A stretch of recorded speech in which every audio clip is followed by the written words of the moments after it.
Je m'appelle Éric Vincent et je me consacre à la compréhension des phénomènes religieux, spirituels. Parfois, je dis que je suis un religiologue, donc c'est un mot un peu étrange, voire un peu provoquant. C'est l'idée du savoir, de la science du religieux, du spirituel, des laïcités et des phénomènes apparentés. L'idée qu'on peut comprendre les religions de façon scientifique, de façon critique, au meilleur sens du terme, donc de façon objective, impartiale. Je suis né à Montpellier parce qu'en fait j'ai une mère qui était lozérienne, donc le sud du Massif central, et mon père était réunionnais. À l'époque, donc au début des années 60, mes parents étant étudiants l'un et l'autre, malgré la distance géographique de leur lieu de naissance et de leur contexte d'origine, se sont rencontrés dans cette grande ville universitaire. Et après, mes parents sont partis à Clermont-Ferrand, parce qu'en fait, ils ont passé des concours administratifs, puisque j'ai dû y arriver vers 3 ans à peu près. Et donc, de 3 ans à 19 ans, j'étais dans cette capitale du Puy-de-Dôme. Et ce qui était sans doute déterminant dans mon enfance, c'était justement l'intérêt pour les questions religieuses, spirituelles, symboliques, les traditions. C'est plutôt mon père, semble-t-il, qui avait un intérêt intellectuel et spirituel très fort pour toutes ces thématiques. Et il se trouve que ma mère, toute jeune femme aussi, a épousé ces thématiques et ces sujets avec l'homme qu'elle a choisi. Et donc, notre famille baignait dans des échanges, des réflexions, des lectures en rapport avec tout cela. Et ce qui fait qu'en fait, comme Obélix, je suis tombé dans les religions, les spiritualités, les traditions spirituelles, les philosophies, quand j'étais petit. Ce que je suis est vraiment le fruit de mon éducation familiale. Alors, il se trouve que mes parents, eux, c'était pas du tout leur métier de s'occuper de tout ça. Donc c'est peut-être la différence qu'il y a entre eux et moi, puisque en fait, comme je le disais, ils ont passé des concours administratifs, donc ils étaient fonctionnaires du trésor public. Et donc en fait, ils avaient leur vie professionnelle tout à fait, je dirais, ordinaire, d'agents de la fonction publique, et puis leur vie privée, où donc ils se passionnaient pour le bouddhisme tibétain, pour les traditions mystiques, pour l'hindouisme, notamment l'œuvre d'Arnaud Desjardins, qui a été donc un journaliste, puis un transmetteur de traditions spirituelles orientales. Il a fait des films, donc plusieurs films, qui étaient diffusés sur la chaîne unique française de l'ORTF à l'époque. Et mes parents ont vu ces films en fait. Donc l'un des premiers contacts, autant que je sache, de mon père avec le bouddhisme tibétain a été de voir dans un café à 20h30 à l'époque, passer un documentaire d'Arnaud Desjardins, et ça a tout de suite attiré son attention, et il a continué à essayer d'en savoir plus, à creuser sur ces sujets. Et il se trouve qu'Arnaud Desjardins, donc ayant quitté le métier de journaliste pour se consacrer à la recherche spirituelle, avait créé une communauté dans le Puy-de-Dôme, donc à une 60aine de kilomètres de Clermont. Et donc mes parents ont fréquenté ce lieu. Et mon père a donc rencontré le bouddhisme tibétain dans ce cadre, et ça a été une sorte de coup de foudre, c'est-à-dire qu'il a, je pense, vraiment eu le sentiment de trouver la voie qui lui correspondait, une sorte d'évidence, que c'était ça son chemin. Moi, j'étais jusqu'à la 6e dans une école catholique. Mes parents avaient eux-mêmes suivi un parcours classique d'éducation catholique, parcours sacramentel, etc., que moi-même j'ai suivi jusqu'à la confirmation en fait. Et ce qui fait que j'étais vraiment, je dirais, plongé à la fois dans ce bain culturel, intellectuel, spirituel, et soumis à la double influence catholique, à l'école, et aussi parce que mes parents, et notamment ma mère, me transmettaient dans ce domaine, et bouddhiste. Mais ma mère, en même temps, donc elle a suivi mon père pendant toute une partie de son parcours personnel, vers le bouddhisme, sachant qu'elle s'est vraiment dit mais moi je suis catholique, en fait je suis chrétienne, quoi. Et donc elle a toujours eu le souci que je ne rompe pas, hein, moi et ma sœur, parce que j'avais une sœur aînée, que nous ne rompions pas avec le christianisme. Et ce qui était d'ailleurs à la maison parfois un peu tendant, hein, c'est-à-dire que mes parents avaient des discussions, évidemment comme tous les couples, et qu'une bonne partie de ces discussions tournaient autour de ce sujet des rapports entre les deux religions. Et donc ces questions m'habitent, en fait, elles se sont imprimées en moi. Et le mot qui me vient souvent à l'esprit, donc c'est créolité, hein, voilà, ou métissage. Hein. Donc de fait, je suis une sorte de métis culturel et de métis religieux, marqué par cette double appartenance catholique et bouddhiste tibétaine, et plus largement par le dialogue, justement, par la rencontre, hein, et par le caractère passionnant de la rencontre interculturelle, interreligieuse, sa difficulté aussi, ses défis, hein, parce qu'il ne faut pas sous-estimer non plus les enjeux et les défis que représente le fait d'être justement dans cette complexité identitaire, en quelque sorte. Et ça a stimulé beaucoup aussi la réflexion, justement, hein, le questionnement. Donc je me suis retrouvé à Sciences Po, sortant de Clermont-Ferrand à 19 ans, et ça n'a pas été très facile, hein, c'est pas une expérience évidente. Et je voulais à la fois essayer de faire quelque chose pour mon pays, parce que je voyais précisément que ces questions autour du religieux, des cultures, des identités commençaient déjà à s'agiter. Là, on est dans les années 90. Et bien, comme je faisais des études de sciences humaines, j'en suis venu à me dire, je vais être un universitaire de ça, je vais essayer de comprendre, par exemple, ce type de polémique autour de la laïcité, du fait religieux, et les expliquer comme médiateur en étant un enseignant à l'université. Bon. Mon gagne-pain, ma façon de gagner ma vie, ça a été d'être journaliste, enseignant, conférencier, auteur, consultant, formateur. Voilà, ce sont mes métiers. Et donc plusieurs métiers qui sont différentes facettes d'une médiation, hein, être un médiateur du fait religieux, hein, de toutes les façons possibles. Alors le fait est que c'est vrai que je n'ai pas été musicien ou je n'ai pas été cinéaste. Au fond, je pense que je suis quelqu'un qui parle, en fait. Je suis un parleur. Hein. Et d'ailleurs, ça me fait me souvenir que quand j'étais petit, à l'école primaire, j'étais souvent fâché par mes maîtresses qui me trouvaient très très bavard, etc. Donc je pense que je suis très bavard et que donc naturellement j'en suis venu à faire de la parole mon métier.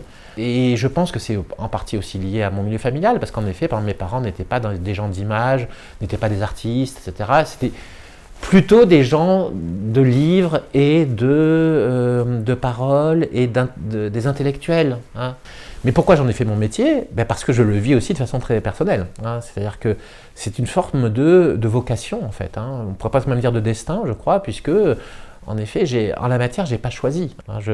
J'ai le sentiment que mon rôle sur cette terre, c'est d'essayer déjà de comprendre ces traditions spirituelles, ces traditions religieuses, de leur rendre justice. Hein, parce que très souvent, on ne les connaît pas, on les déforme, on les abîme. Quand on voit comment le religieux peut être instrumentalisé politiquement aussi. Donc quand on voit ce type de déformation, d'une part, d'autre part l'ignorance aussi, ou le mépris dont certaines personnes affligent les traditions religieuses, eh bien ça me révolte en quelque sorte.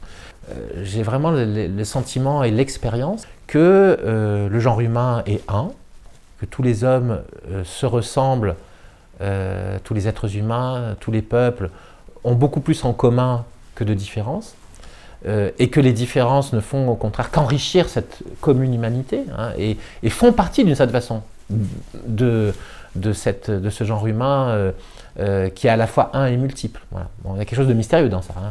L'un et le multiple dans l'être humain vont ensemble. Bon. Et que l'un des aspects de ça, c'est la diversité religieuse et spirituelle. Alors on sait bien que ça a été décrit par un certain nombre de personnes. Hein. Qu'est-ce que c'est que de naître dans un foyer biculturel ou multiculturel ou bilingue, hein. Eh bien voilà, on on dit un mot dans une langue, un mot dans une autre langue, tout ça circule, tout ça est vivant, et en même temps, on a une expérience singulière, enfin une expérience unifiée. Hein. Donc, c'est ça qui a fait de moi un religiologue, en fait, c'est d'essayer de rendre compte à la fois de cette unité et diversité de l'humain et du religieux. Hein. On nous explique à longueur de temps dans les médias que les religions sont source de conflits, de guerres, de violences internationales ou intercommunautaires dans les différents pays. C'est là où on rejoint aussi la question de la laïcité. La laïcité est présentée très souvent comme une sorte d'antidote à cette violence potentielle des religions, violence politico-religieuse. Bon. Et donc, oui, là, il y a pour moi une évidence que ma propre expérience est utile à cet égard. C'est-à-dire que moi, j'ai l'expérience exactement inverse de cette façon. Pour moi, le religieux, le spirituel, c'est une expérience de paix et de bonheur, en fait, de sagesse. J'ai eu affaire au meilleur du religieux, en fait. Moi, dans mon expérience, j'ai rencontré ce qu'il y avait de plus beau, de plus nourrissant, de plus humain, de plus humanisant. Voilà. Et donc, quand je vois dans l'actualité à la fois l'inverse, à travers des crimes qui sont commis au nom de la religion, où elle est impliquée d'une façon ou d'une autre, bon, ou alors qu'on accuse les religions d'être source de crimes, hein, donc elles peuvent l'être, mais elles ne sont pas que ça. Hein. Voilà, donc mon expérience personnelle faisait que je ne pouvais pas me taire par rapport à ça. Je ne pouvais pas laisser dire que, par exemple, que les religions sont source de violence uniquement. Une approche rationnelle de la réalité de notre monde et de sa dimension religieuse implique de parler de tout, justement, de parler des problèmes, mais de parler aussi des avantages ou des fruits, hein, et de rendre compte de la totalité des choses. Bah, le sens de la vie humaine, pour moi en tout cas, c'est précisément d'aller vers le meilleur, hein, de tout faire pour ça. L'une des façons de servir cet humanisme qui implique le religieux, le spirituel, c'est de connaître, justement, d'être quelqu'un qui est capable de dire les mots les moins faux possibles. Hein. Donc ce qui fait que je suis beaucoup quelqu'un qui parle, en fait, hein, qui est dans la parole, et donc dans l'écriture, dans les médias aussi, la télévision, la radio, etc. Parce que précisément, je pense qu'il faut parler de ces choses-là et il faut essayer d'en parler le moins mal possible. D'où un travail permanent, une réflexion permanente sur le langage. Et ça, je pense que ça renvoie aussi beaucoup à mon enfance, parce que grandir dans un bain interculturel ou biculturel, bireligieux, ça pose la question de la traduction. Par exemple, est-ce que l'expérience catholique et l'expérience bouddhiste sont communicables ou sont incommunicables? Voilà. Est-ce qu'on peut vraiment se parler entre catholiques et bouddhistes, et puis plus largement entre musulmans, hindous, chrétiens, juifs, etc., etc., et puis plus largement encore entre tous ces gens-là et les personnes agnostiques, les personnes athées, avec toutes les nuances possibles et imaginables. Mais c'est une question universelle, hein, c'est une question au fond de comment on fait pour se comprendre entre êtres humains, pour qu'il y ait la paix, hein, pour qu'il n'y ait pas la guerre. Voilà. Où j'ai souvent le sentiment de ne pas être compris, hein, que précisément j'essaye de communiquer cette expérience, cette évidence du spirituel au cœur de l'humain à travers le religieux, mais que précisément lier le spirituel, le religieux, l'humain dans le contexte de la laïcité, bah pour moi c'est évident, mais c'est pas du tout évident pour les gens autour de moi. Et là peut-être que mon côté, entre guillemets, marginal de cette famille, assez marginal en fait. C'est pour ça que j'ai commencé par ça, en disant, bah, la Réunion c'est une marge par rapport à Paris. Hein, et la Lozère aussi c'est une marge par rapport à Paris. Et moi je suis le fruit de la rencontre de ces deux marges. Hein. Voilà, d'où un décalage qui fait que eh bien, j'ai essayé de construire des ponts, hein, pour me rapprocher de cette culture commune, j'allais dire parisienne, puisque je vis en région parisienne, bon, à Sceaux. Bon. C'est mon projet, c'est ça mon projet de vie, hein, c'est faire ça. J'essaie d'être un homme pont en quelque sorte. Bon. Mais c'est très difficile de travailler avec tout le monde. Hein. On est souvent rejeté par les différentes tribus, parce qu'on essaie de les relier les unes aux autres. Et ça, c'est la vocation de ma vie. Essayer de relier les gens les uns aux autres, interreligieux, interspirituel, interculturel. Et donc, alors voilà, j'ai écrit sur ces choses-là. Ça a pris la forme de beaucoup de travaux de presse, notamment. Et un certain nombre de ces hors-séries, par exemple, sont devenus des livres. Hein. Donc j'ai fait notamment une série de hors-série avec le magazine Le Point sur les textes fondateurs des religions. J'ai fait aussi un travail avec Claude Geffray, qui était un théologien, et Régis Debray, hein, donc un spécialiste, un philosophe et un grand intellectuel contemporain, autour de ces thématiques. Et puis, donc parmi les travaux d'écriture dans lesquels je me suis lancé, il y a eu vraiment la question de Jaurès, Jean Jaurès, et la spiritualité de Jaurès. Et là aussi, je pense que, compte tenu de tout ce que j'ai expliqué, on comprend comment on en arrive à faire ce livre, qui consiste à parler de la spiritualité de Jaurès. Donc Jaurès, figure immense de la laïcité, figure immense de la République, du socialisme français. Donc tout ce que spontanément on n'associe pas à la question du religieux et du spirituel, alors qu'il se trouve que Jaurès est un homme qui est incompréhensible sans qu'on parle de ces dimensions-là. J'ai fait plusieurs écrits donc, autour de ces figures de démocrates spirituels, hein, de ces personnes qui montrent que le religieux envisagé à partir du spirituel n'est pas incompatible, comme on le croit trop souvent en France, avec la démocratie, mais qu'au contraire, c'est une ressource vitale pour la démocratie. Et quand je parle de spirituel, on pourrait dire aussi, peut-être un mot qui va moins heurter certaines personnes, on va parler de sagesse. Donc au fond, tout mon effort consiste à essayer de développer une sagesse démocratique, ou des sagesses démocratiques, puisque le pluriel est de rigueur en la matière, le dialogue est de rigueur. Et j'ai vraiment un sentiment d'urgence de me dire que si on n'arrive pas à être plus sage collectivement, et ben voilà, on va dans le mur, on le sait tous, hein, on voit bien qu'on est dans une forme aujourd'hui de polarisation extrême, de violentisation, de brutalisation des rapports humains en France et ailleurs, et qu'il y a une urgence donc à retrouver une forme de sérénité et d'accueil mutuel, de réciprocité, d'humanité, voilà, et que les religions, les spiritualités ne peuvent pas ne pas faire partie des solutions mises en œuvre. Le spirituel, c'est le rapport à l'ultime, c'est le rapport à l'essentiel en fait. Bon.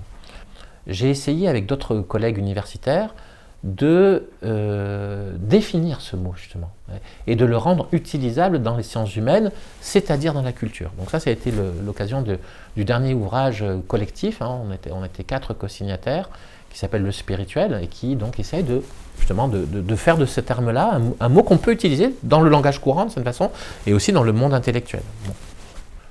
Après avoir étudié toutes ces traditions, toutes ces religions, ce qui me frappe, c'est l'unicité en fait, enfin, ou la convergence. Hein. Par exemple, la sobriété, la simplicité, le silence, la générosité, l'intelligence, hein, la sagesse, voilà. Toutes ces choses-là, au fond, chaque religion y amène par un chemin qui lui est propre, il y a une culture, il y a un territoire, un contexte, une histoire, mais la façon de vivre et de faire, le vécu, va être très proche. Hein. Et donc, j'essaie de le vivre, moi ça aussi, j'essaie et je dirais, je me suis transformé avec le temps, forcément. Je crois que j'ai aussi vraiment un sentiment particulièrement aigu, alors sans doute comme beaucoup d'entre nous, du caractère tragique de notre époque. Hein. À quel point notre époque était un moment crucial pour l'histoire de l'humanité. Ce qui se joue aujourd'hui, c'est pas comme la Seconde Guerre mondiale. Précisément, la Seconde Guerre mondiale, on en est sorti, on a reconstruit le monde après. Là, s'il y a un effondrement radical de la biodiversité, ce ne sera pas réversible. Hein. Quand la température aura augmenté de 4 degrés et plus en moyenne, ce n'est pas réversible en fait. Hein. Donc là, on est en train d'affronter des seuils qui sont d'une autre nature que ce que l'humanité a affronté jusqu'ici. Et c'est là où cette histoire de sagesse, etc., de spiritualité, fait tout son sens. Hein. Comme étant, sinon la solution, en tout cas, il n'y aura pas de solution collective à ces problèmes qui sont, mon problème est bien trop faible, hein.